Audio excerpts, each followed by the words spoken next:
This is Lockie Hume, and you're listening to The Crowject. Walker needs to kick accurately, and he has.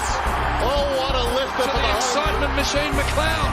Left foot goal. Oh, don't tell me. He's a superstar. Don't tell me. Oh, bounces straight up, leaves a path for Blob.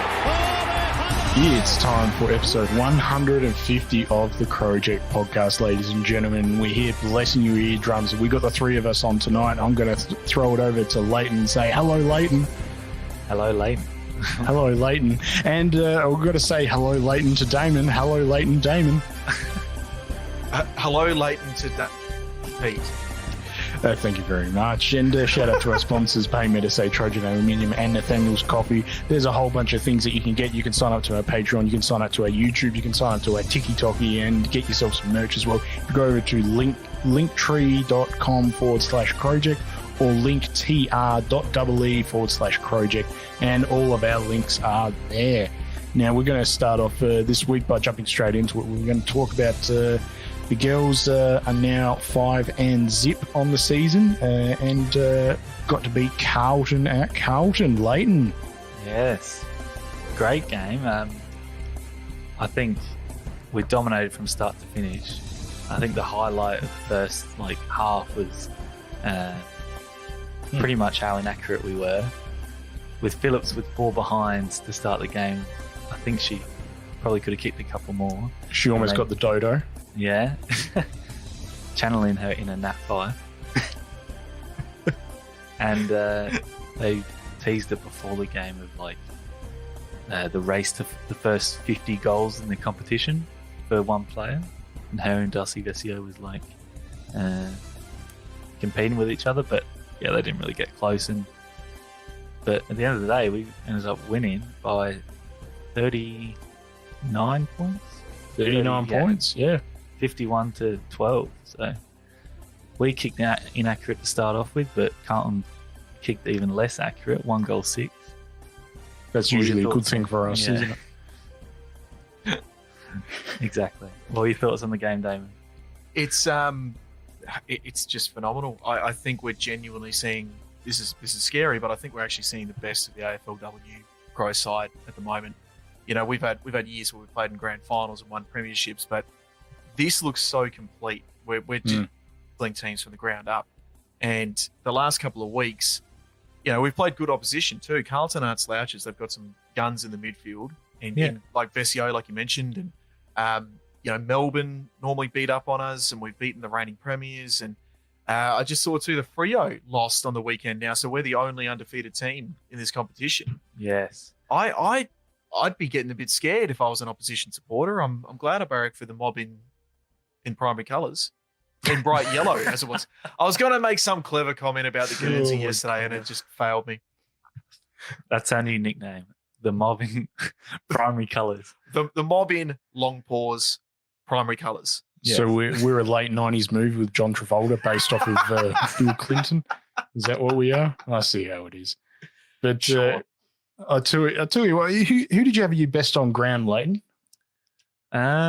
Well, I would have given it to Sarah Allen just for a rundown chase tackle to save a goal, but I still think best on ground was Ebony Marinoff carrying the load, 31 touches, 10 tackles, really stood out. And also honourable mention to Montana McKinnon. A lot of intercept marks this game. She played great. And there was pretty much even contribution across most of the field. The defenders didn't have a lot to do with most of them getting under 10 disposals, but that's a good sign because we can have heaps of shots on goal. It's Marinoff and Hatchard again, isn't it, in the best two, which is crazy to think that, we've got two who are not just going for the best in the league medal, which hasn't got a name yet, but they'll both battle it out for the gold jacket this year. Hatchard, 25 disposals, 7 marks, 6 tackles. You got to be good to beat those sort of numbers. And Noffy did it with 31 disposals, 10 tackles. It's just crazy. I wonder, and I wish I'd asked one of them, but I wonder if they've got any sort of internal rivalry because their numbers each week, it just look like they're trying to outdo each other at this point. Hey, man. But I reckon Eloise Jones, after her interview with Ben, just sort of figured I'll just go out there and just pad my stats just a little bit. Yeah, they reckon the Crojec's watching me closely now. Better perform, kicking 1 goal, having 13 touches, but most of those touches were kicks, 12 kicks and only 1 handball. So when she gets the ball, she can use her long leg to put it deep inside forward 50. Yeah, she can use her other leg too to run, which is good. So both at once, yeah. Very multi-skilled, that woman. Justine Mills is another one that's drawing a lot of attention all of a sudden. She's stringing together a very, very good season. I read someone on Twitter say, we might get to that in the comments later, Pete, but someone in Twitter called her the best player in the women's comp at the moment in terms of skills and her footwork, which she'd be up there for. It's such an even contribution, though. Everywhere you look, it is. It's the best defense in the league. It's the best midfield in the league. It's the most efficient. Actually, no, it's not the most efficient forward line, but we're kicking the most scores in a game of anyone else. It's kind of terrifying. It's great. It's fantastic. So even with, I think another person I want to mention is Danielle Ponta. Every time she got the ball, she was so clean, and I think she had about 5 or 6 times where she just picked up the ball off the ground so cleanly while she's running flat out and kicked a nice goal doing the same thing. Do you remember a few years ago, sorry, Lleyton, where that just wasn't a skill you saw in the AFLW? It was one of the big knocks on the game that the girls were really struggling to be clean off the deck. And now you're giving that as feedback to one of the girls in a game, and she's now scoring off the back of it. Like the overall quality of this competition is improving before our very eyes. Definitely. I mean, I think it comes back to Alicia initially. It was, even though it still is, it was to start off with, the first few years were very physical. So there was a lot of sort of rush disposals in the first few years, but now we're seeing a lot more better transitions of play and just a lot better skills. Yep. And how's my girl Ailish coming back into the team and scoring a goal before 3/4 time? Scoring 2 goals. Scoring 2. Yeah. She got 2 in the end. Good ding on her. dong. I paid attention. She played well finishing off. 2 goals straight. She is so your girl, you didn't even notice the second one. There you go. We're a professional outfit here at the Crow. Yeah. So the one thing I want to point out, though, was if you look on the hashtag for the game itself, I think it's AFL Women's Crows Blues or something like that. There were a lot of livid Blues fans calling for the head of their coach. Really? Yeah, I can't remember his name off the top of my head, but basically saying that this is just symptomatic of what's happening at Carlton. I'm not sure if they're talking about the last 30 years or not, but unclear with Carlton usually. Exactly. I'm not sure if they're tanking, but Daniel Harford, that's right. Essentially, just everyone calling for his head.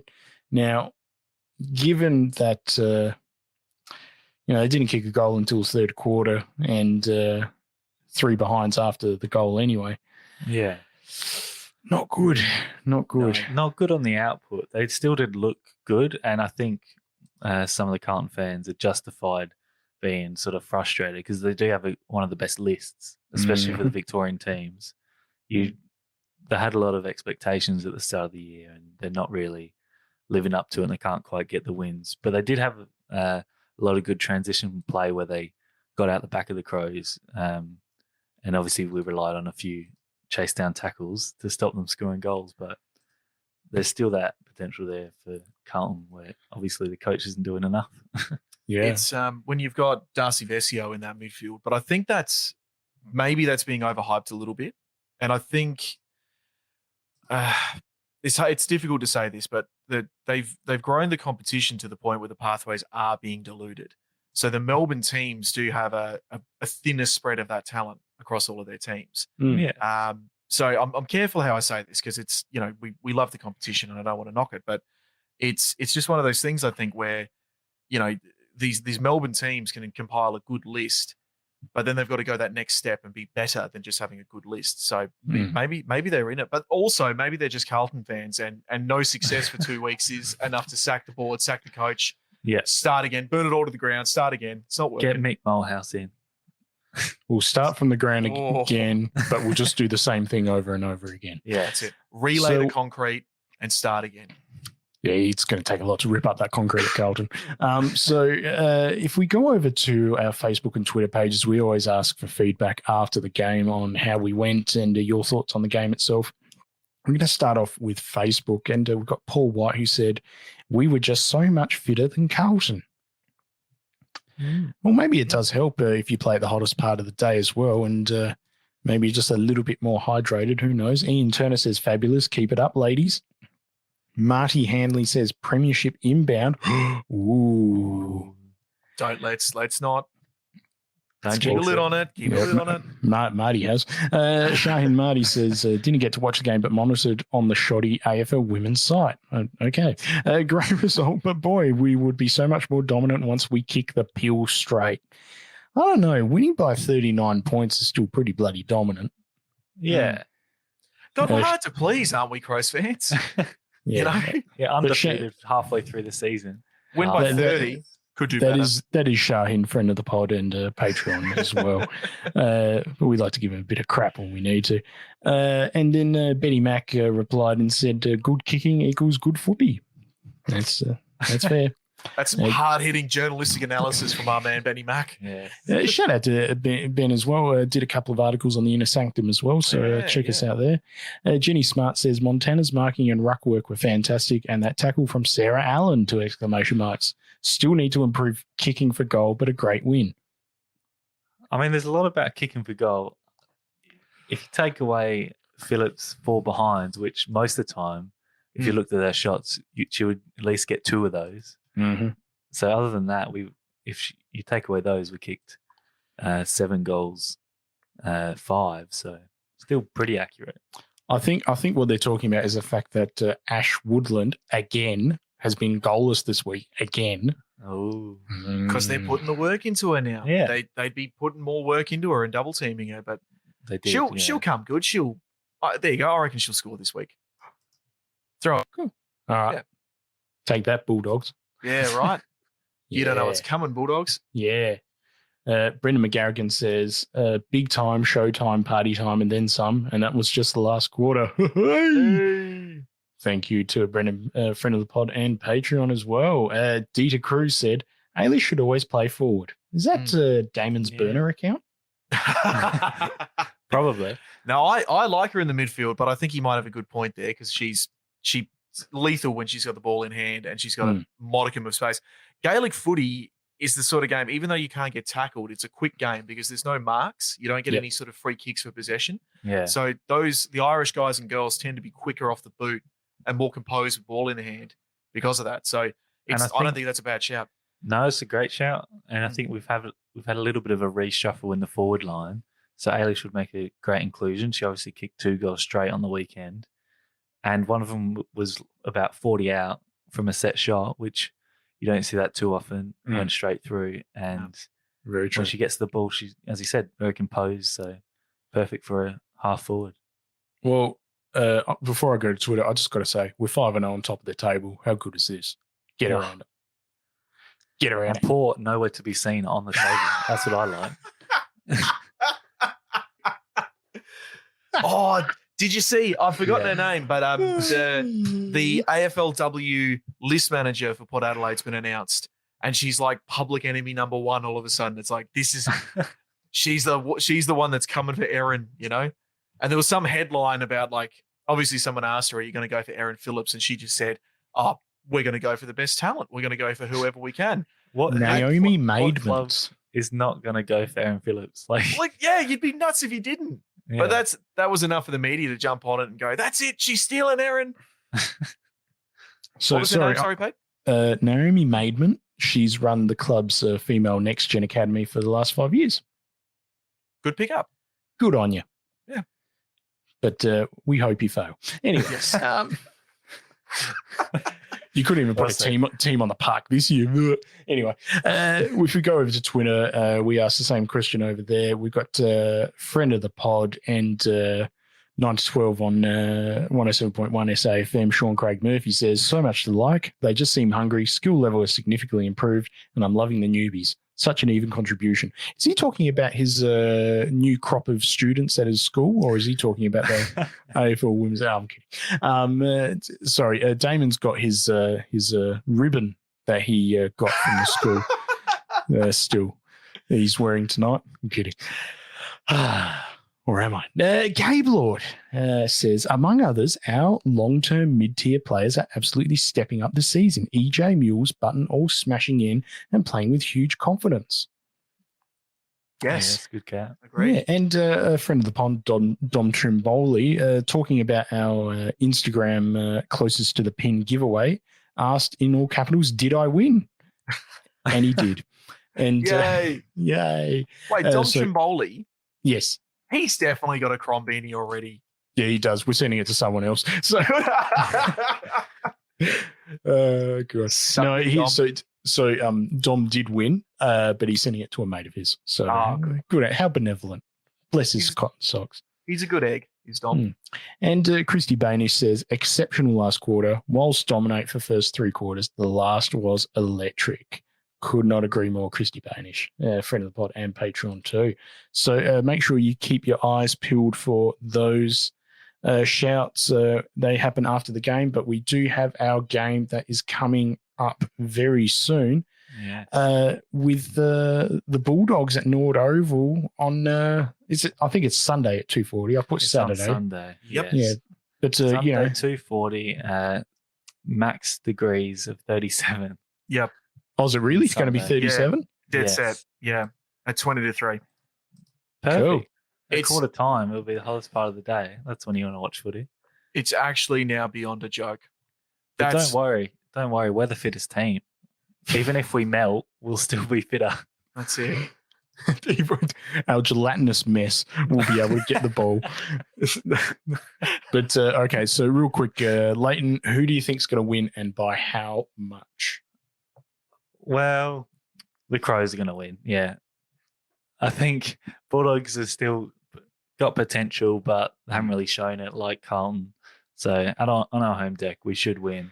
But I'll be interested to see whether they change the time or not, surely to a nighttime game or even weirder, like 9 a.m. in the morning, so to avoid the heat. Who knows? But yeah, Crows by 20 points, Woodland to kick 3. I like that. Damon. I'll go with the primary coloured gelatinous blobs to win by 30 points. And I'm gonna say my girl Ailish starts up forward and she kicks 2. And the rest just come from the rest. Excellent. The rest comes from the blob. Yes. Yeah. Yep. Sorry, I've just got to write that down because that's going to be titled the pod. Yeah. If someone comes to the game with a sign, we got to give them a Crombini and stickers. Oh, mate. That's an awesome idea. Well, if someone comes with a sign that's just the title of our pod, or yeah. They just print out the card, like just what we use as the title. And the players look at like, is this an ad or is this a sign up to the help blob. us? Go up the Blob. blobs. Go Blob. Is that going to be our new, instead of the Go Crombeanies, Go Blob? Oh, my God. And real quick, I just got to say, well, it's just popped up on my Twitter. So happy birthday to Elodie for this week. She's a friend of the pod, unbelievably, because she's one of our hosts. But no, it's I'm going to go with the AFL Women's Crom Gelatinous Blob by 23 points. And Noffy to be our leading goal scorer with 4. She doesn't kick many goals. God. Bloody hell. Resting up forward. Yeah, exactly. And how are they going to manage that? 34 degrees, 37 degrees at the hottest time of day. Surely they'll have to do something like you know what they'll do? They say, oh, we're gonna change the time and they're gonna move it back. They're gonna move it to like midday. Yeah. See? We've done something. Yes. My we God. move things around. Now I only finish at the hottest part of the day. See? And that's when you How need good to are we? hydrate, so that makes sense. Yeah. I mean, but seriously, like, surely breaks halfway through the quarters or longer quarters or, longer quarter time breaks or something. Yes, surely, I think that is one of the heat policies in the AFLW. Now, we need to move on to a story that popped up on, Friday morning. Collective Mind have received formal apologies for reporting of the preseason camp by the how can I put it? Public enemy number one for the Crows, Sam McClure. Yep. Now, I don't want to spend too much time talking about the camp and what was reported and everything, but I do want to talk about Collective Mind and them being able to get this. Yes. And just real quick, between the two of you, what were your thoughts on it? And I'll start with Lleyton. When it came out, were you surprised that this happened? Yeah, no, I was surprised. I think most of the time when companies like Collective Mind go up against big media organizations, they don't often follow it through because there's a lot of costs in this. But to get a big formal apology from Channel 9 on behalf of Sam McClure and Caroline Wilson. Yeah. Just a great effort, and hopefully will restore their reputation, because we obviously know it got dragged through the mud along with the club. Yeah. It's I mean, Caroline Wilson doesn't seem to be copping the same flack as Sam McClure about this, but I think that's purely because Sam felt like he was building this. This felt like the cornerstone of his media career, of his journalism. There was a pattern there. Yeah, he was almost pathological about it. When the Crows only needed to be mentioned in the same room as him, and he would go back to the camp, and he was constantly revealing that he had more information, and then not revealing it because he wasn't allowed to, and he constantly just reminding everyone and bubbling away under the surface that he had more. I now genuinely wonder what he actually had, because if this went to court, he would have had to have revealed what news he thought he had and what he was, trying to break. It would have been proven in a court of law to have been false or at least misleading. Yep. That, to me, I mean, I'm not a lawyer. If anyone's listening and they are, write in, let us know how you think Are this you would have gone sure? down. Because you've been wanting a lot of lawsuits the last few episodes. Yeah, that was one time, and I'm still holding to that. This. Sorry. No, it's fair. So I'd love to know what he walked into the courtroom and said to Collective Minds, and what they refuted, because it must have been pretty bad to have gotten an apology. I think so. Just to be clear, a lot of the press release was based around the fact that Safe Work SA had done their investigation and found that there was no breaches to their workplace safety laws. Full stop. Yep. And look, I know people at Safe Work SA who have talked about this off the record and have basically said it's been investigated. There was nothing that happened that would constitute an employment breach. Yep. Full stop. Like, that's it. And personally, I was really frustrated because there was too much innuendo.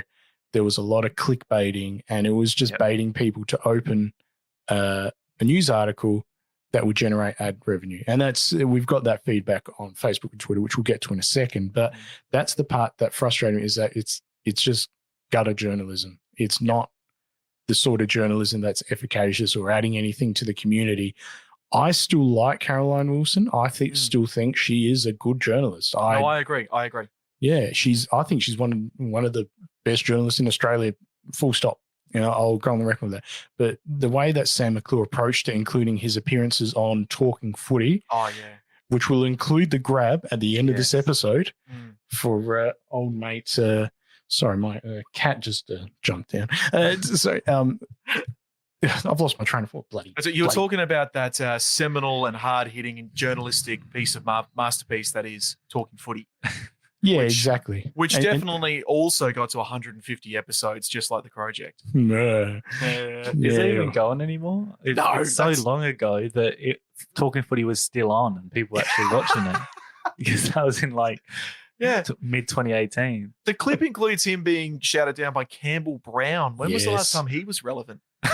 I mean, if you're listening, Campbell, he's doing better than us. Yeah. But in all seriousness, I personally, that was the part that I was frustrated about. I didn't care which club it was against. It just happened to be the club that I love.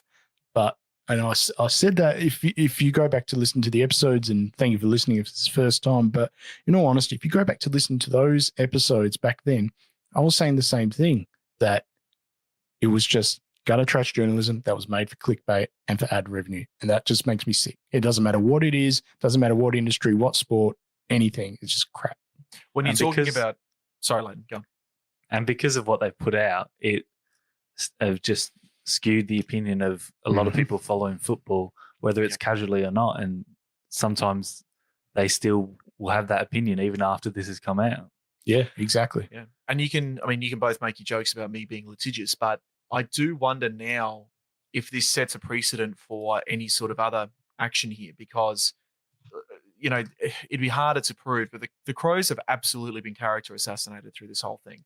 It led to dismissals of high members, high-ranking officials of the club, Brett Burton, number one amongst them. And at the time, we were pretty scathing of Brett Burton. We wanted him out probably for other reasons. I need to interrupt. We've been blocked by Sam McClure. No! Yes. We haven't even released this episode yet. We made it. No, it's because I kept tagging him in the videos of Campbell Brown. Have we been blocked by Campbell Brown as well? Have we? After I called him irrelevant, maybe. Yeah. He's listening. Oh, good. All right. Sorry. I'm sorry, right. Damon. I interrupted. You continue. You're right. I was just saying about Brett Burton was let go around this time, partly because he was not doing as head of operations, but also because of this camp. Let's not kid ourselves. And plenty of blokes left, probably partly because we get belted in the grand final, but also because there was a sour taste in their mouth. A whole generation of players left the club and sort of didn't want anything to do with us after that. So you wonder if any more will come from this, which just personally, I hope not. I hope this is the last we ever hear of this whole horrific saga. But, I mean, Josh Jenkins, I played you guys the grab of him talking on, I think it was on SEN or Triple M, where he said a lot but didn't really reveal anything about, we all know what happened in the camp. A lot of people have talked about it, but I was there. I know what happened, but we won't talk about it. And unless everyone comes out and says it, well, why won't they come out and say it? Oh, because no one wants to be the face of it. Yeah, but if you all come out and say it, yeah, but no one really wants to do that. And all right, time for some ads. Was it that bad, Jerker, or not, mate? Help us out. Yeah, the whole thing, hopefully the whole thing gets in the bin. We never have to talk about it again. Sam McClure, you're enough. Yeah, thanks for blocking us. Unbelievable. Well, look, all I can say is that we have to go over to Facebook and Twitter for some of the responses. They were fantastic. Yes. I'm going to go through some of the ones, not only on the post where we asked for people for feedback, but also for where we asked people, where we put up the videos too. So we didn't actually ask on Facebook itself for feedback, but on the video where we put the thing up of Sam McClure just roasting. Campbell Brown roasting McClure. Friend of the pod on Patreon, James Payne, says, you know it's a good one when everyone off camera is laughing, which is very true. Matt Vivian says, get into Jane Corns too. He was prodding the dead horse too. Yeah, I feel like everyone in the media was sort of following along with it. Like I listen to Rowie Sports Show almost every day, and during that time he was, the camp, blah, blah, blah. Does that make sense? Like it was a talking point. Michael Chappelle says McClure and his, I won't say that part, have taken the AFL game into disrepute. The damage they personally inflicted on the Adelaide Football Club over the Crows camp saga is enough for the AFL to see that they never report on any AFL team again. I don't think that's going to happen. No. Because all this news is still benefiting his employers. Yeah. Mm-hmm. Clicks are clicks. We got Ian Turney says, McClure is a blight on the profession of journalism. There is not one positive attribute he brings to the profession. Wilson has long declined in standards as a result of believing experience and arrogance replaces due diligence. Do we jump to the defense of Caroline Wilson there, or? I think she sort of tagged along with that. Yeah. It's still her responsibility what she did, but as you said, there's less of a track record on her. I don't think we need to go out and defend all the stuff she did because she's still correct. And she has a body. She has a body of work behind her, whereas Sam was brand new to the scene when he started talking about this stuff. I don't think he's got the same reputation or body of work. Correct. We've got Christian Norado who says, somebody give Brownie a beer. We've got Scott Whitaker who says, this is going to be a good weekend. It's not a Crows win, just this news. Yeah. Good weekend. And then Shane Money, friend of the font and patron, just says, bang. And then if we go over to Twitter, we've got Paul Smith, echoing what we said before, Nikki_Paul, who says, fake news equals clickbait. Yep. David Lloyd says, I think the Crows have been in the rise as a club. Tech set it back a bit, but we have recovered. This is the last piece in the puzzle of our past. You can feel a cultural momentum change, gathering pace in all areas of the club. The last shackle has been removed. I don't think that's the last shackle. I think the last shackle, winning a premiership, and the other shackle to link them together, because that's what needs the chain, would be to have a headquarters that is not the sand dunes of West Lakes. Yep. So success and a headquarters. Yeah, it doesn't sound right. Your math seems off there, mate. Listeners won't understand this, but you were modeling what a chain looks like with your fingers. Maybe if you did that again, maybe I'd get it. I see. They interlock. Yeah. Like two pieces of tarali when they get caught up. Ah, yes. Yeah, see. Unbreakable. We got Punchy Bassett who said, are Sam and Josh still friends today? And this was a very good point that I saw a lot of. McClure won awards based on this. Will he now return them? Of course he won't. And Collective Mind should have a look into what Mark Williams was sprouting at the time and take him to the cleaners. Mark Williams? Because wasn't he one of the sources for McClure? Who stated something false, allegedly? Or factual? I don't know. The rumor mill says that there were things that happened in that camp that did upset many players.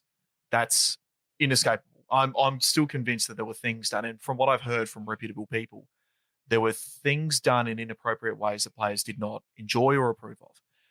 But as you said, Pete, Safe Work SA have said 1,000 times, nothing dangerous, nothing negligible, nothing. There is unfortunately a difference between upsetting and offending and putting people in harm's way. Yeah, and gross negligence. Yeah, which is how Sam was reporting most of this, that it was grossly negligent and that there were things going on that will damage players and blah, blah, blah. There'll be a book written. Like, I'm sure a former player will write their autobiography and it'll all come to light then. Until then, we just have to go, Safe Work SA said no one was put in harm's way, Sam. Yep. Yeah, it's pretty bad. But we got Kimbo82_SA says, so the camp had nothing to do with our shitness. We had a great excuse. Now what is it? That's fair. What have we got? We've got Gabe Lordy says, regardless of whether Collective Mind did anything illegal or sus, it still effed up a bunch of young men up and shattered the confidence in our playing group. The results speak for themselves. Well, to a certain extent, possibly. We just have to sort of tread carefully there, I guess, with that. We've also got Punchy Bassett who says, also, you think there'd be a fair amount of ex-Crows employees discussing their legal options today? Absolutely. There were people named in those stories, so couldn't say more. Now, there were a couple of things that Sam McClure did post and put up, including a deleted tweet, which in hindsight is perfect. The fact that he deleted the tweet or the actual tweet? The fact he deleted it. Yeah. The So- lack of tweet speaks greater than any actual tweet in this case. So Sam McClure, and this is a quote from Sam McClure, Winston Churchill. Well, Sam McClure quotes Winston Churchill. It's not Winston Churchill. Anyway, you get it. So it just said, the tweet says, Winston Churchill, semicolon, the truth is incontrovertible. Malice may attack it. Ignorance may deride it. But in the end, there it is. Wow. Oh, God. And then, so, of course, he deleted it. So I put up and put a screenshot of that tweet and said, just a general reminder, everyone, that Sam McClure deleted this tweet. Everyone, please don't remind him of this. And of course, everyone started tagging him. I wonder, I don't know, maybe that's why he blocked us. But you was recommend not to remind him about it. Yeah, so, exactly. I put the caveat out. I said, just don't, guys. That's not nice. Don't do it. And then Shane. Leave poor Sam alone. Yeah, one of my favorite replies was Shane Richter at _Shane4 said, I also believe it was Abraham Lincoln who said, he who speaketh the truth has no reason to retract tweets. Oh, yeah, I remember hearing that. Yeah. And then, of course, this is Graham Corns, a friend of the pod and a donator of many, many VHS tapes, put as a reply that eventually, because Sam McClure deleted the tweet for Graham Corns, the tweet was still up. And Graham Corns said, I prefer the Tex Perkins quote, you better get a lawyer, son, better get a good one. Oh, wait, ... Fantastic. That is absolutely fantastic. Oh, God. What a badass. Love it. Oh, geez. You good, Pete? Yeah, the crowd's low tonight. Anyway, what else we got? Scott Elderfield says someone should ring his SEN show and ask him if he understands what the quote means. What does it mean? No, I don't know. I don't know. I always like clicking on show offensive replies, and just to see what it's automatically blocked. Yeah, what is automatically blocked? Chris at CHMATU said, "What a flog." It's not the worst. Anyway, look, there's not much else that we can say really. We're just glad that he's been buried a bit, but don't be surprised if there's anything that Sam McClure puts up about the Crows in the future. He will try to allude, like just watch the crafty wordsmithing he's going to do to try to allude to it without saying it. I expect a lot of articles from him in the future referring to our culture. Good, bad, or indifferent. That word will be used a lot. God. You just can't make it up. Now, next up, ladies and gentlemen, we've got an election, and it's not the state or federal election. No, it's not ScoMo and Stevie Marshall going out and handing out bags at the front of Colesville. And yes, he tried to give one to me, and I walked away from him, maintained my 1.5 meter social distancing. We have an election at the Crows, ladies and gentlemen. Yes, that's right. You can line up for your democracy sausage while people decide to elect for the board that was vacated by, was it... I can't remember who it was. John Takos, I think. Yes. Was he the one who allegedly... due to the vaccine mandate. Thank you. Yes. Yeah. I was trying to find the legally appropriate way of saying that.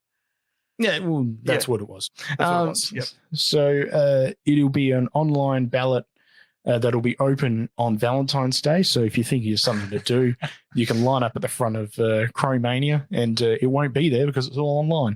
Some of the people. Where do you get the online sausage? Don't answer that. Don't answer that. Just don't write in. Actually, that's another title for the pod: online sausage. Oh, we're gonna get weirdos listening if we call it that. Well, it's episode 150. What else are you gonna call it? Okay, so some of the people that we've got as nominees, we've got Fuad Andros. I hope I'm saying that properly. Former board member, former businessman or current businessman as well. We've got Adrian Swale, who's a property development lawyer. Got Oren Clemich, I assume of Clemich Real Estate. Yes, that's right. We've got Tony D'Alessandro, CEO of Statewide Super. We've got Rod Jamison, who's been doing it for many years. We've got Daniel Byrne, a GP in Adelaide. And last but not least, the man himself, Graham Goodings. Oh, yes. Well, hopefully we'll have Graham on the pod at some point to interview him and some of the other members too. But look, his son's pretty good. And so is Graham too. Yeah. What are your thoughts, Dane? Good luck to Graham. I say nothing against any of the others. And this is probably going to be a bit hard because we've met Graham, Pete, you and I interviewed him way back in the day. Yep. He's a lovely guy, but what we can say is that he won't just bring a passion for the Crows that he's had since inception. He also brings his media side. He brings his public eye and public attention, which isn't always practices like this, it might actually really work for him. Yes, And he's proven that he's a great communicator. He gives public speaking lessons, for God's sake. He's also a great, always been a great advocate for the club and the culture. So that is not at all to throw my weight behind him at the expense of any of the other candidates. I don't know any of them, but yeah, but Graham, I think, would be fantastic. So if someone beats him out for the job, they'd want to be pretty good too. What are your thoughts, Lleyton? Who are you going to be voting for? Yeah, I'm not really sure who to vote You're for. You're going to do an online donkey vote? Just go straight in, just stuff it, and just say. And they're like, "Oh, this wasn't compulsory." Do that. Why not? This wasn't compulsory, so you didn't have to turn up. Nah, fuck the democracy. Anyway, no, I'm here for my online sausage. Yeah. Oh my god. Now, in all seriousness, I really hope it's going to be great. He's a very passionate operator, and I didn't realise he was the number one ticket holder for the Crows the last few years. Yeah, he's the number one ticket holder for Crow Supporters Group as well. Brendan McGarrigan told us that one too. Yep. No, he's a great guy. Get around him.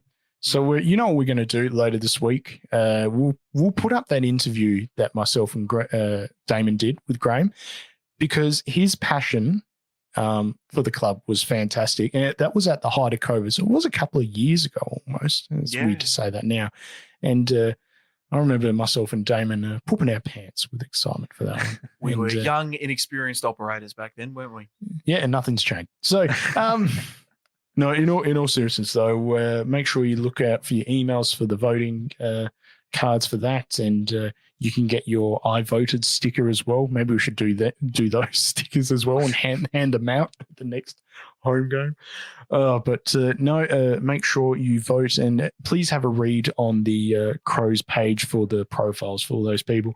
I think Ben and Lleyton kept pushing me to nominate myself, but in typical Peter fashion, I forgot.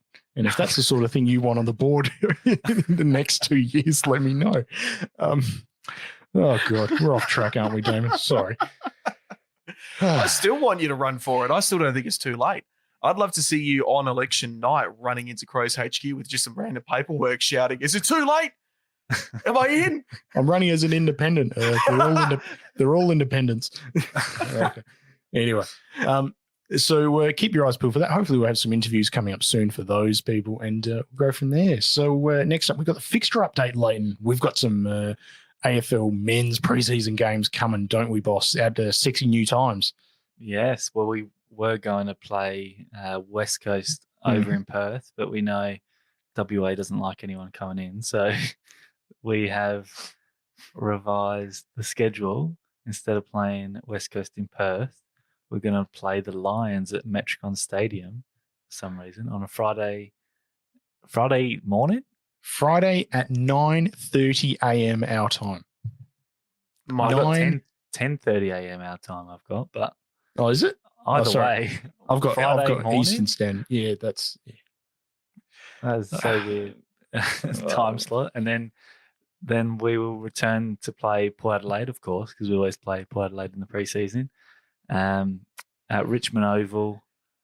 Don't know why at Richmond Oval. That's disappointing as well. On Saturday, the 5th of March, 3:40 p.m. I don't know if this is upgrade or a downgrade, but it's changed. It's changed. Has there been a game that the Crows have played that has started before midday? In the Great preseason? Question. I swear there was one last year in the preseason that it's like... the trial, but not like a official AFL tournament. No, there was the SANFL trial match that started before the rain one. That started at like 9 o'clock in the morning or something stupid, didn't it? At Footy Park. Yeah. But yeah, Lleyton, I don't think there's ever been one for AFL points. No, this ain't for AFL points anyway. So. No. But in all seriousness, if you go to college football, all the crap games start at 11 a.m.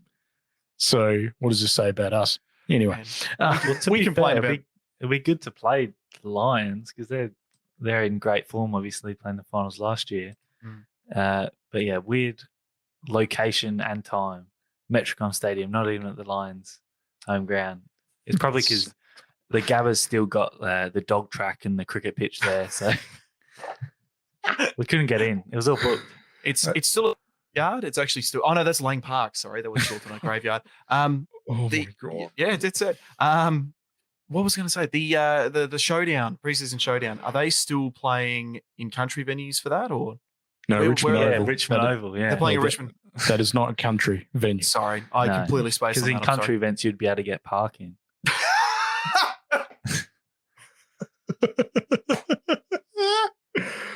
Oh, never forget. Shout out to Elodie. Still trying to park at the moment.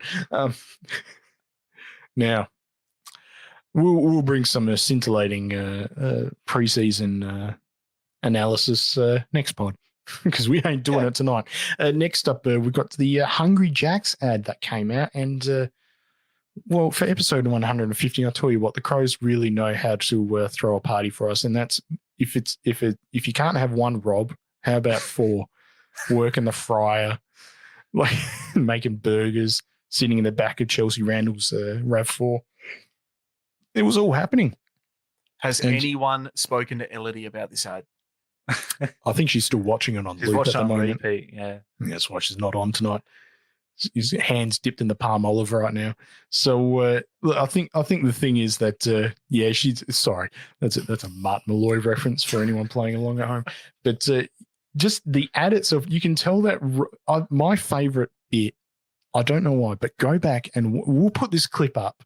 Yeah. But when Rob passes the bag out of the window, you can tell it's probably they've done like 10 or 15 takes of it. And he keeps dropping it. Yeah. I've dropped the bag again. Fucking Ned.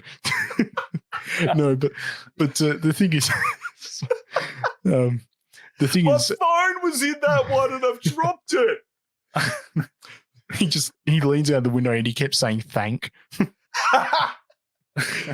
But in all seriousness, you can tell he just hams it up because he's just like, here you go. Like he just like, you can tell that like clearly producers just like, no, you need to do it again, mate. And he's just like, I've got better things to do. How far do you reckon he had to be low down on his knees to fit through the window? Yeah. He's sitting cross-legged in that shot. Oh my God. Well, what can we say? But if you head over to our socials, we'll have that link up to that video as well. But we've also got some stuff coming up later in the week as well. We'll be putting up the Graham Corns interview, but we've also got Elodie's fantastic interview that she did with Ian Callanan. A fantastic interview that she's done, just going through everything from his time in the Tasmanian VFL to coming to the Crows and all things in between. And also Benny Mack's interview with Eloise Jones is still available too. A rollicking ride where Ben McLean tries to ride on the coattails of Eloise Jones's success, and because he played with her. Yeah, he taught her everything apparently, allegedly. But in all seriousness, too, thank you to our partners at the Inner Sanctum as well. We're a part of that network now too. Where Jack Hudson finally was able to get us on board.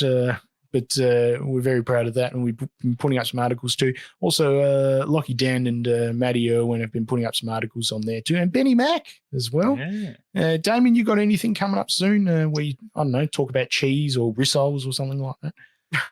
You're still upset by that picture I sent you of my tea tonight, aren't you? It's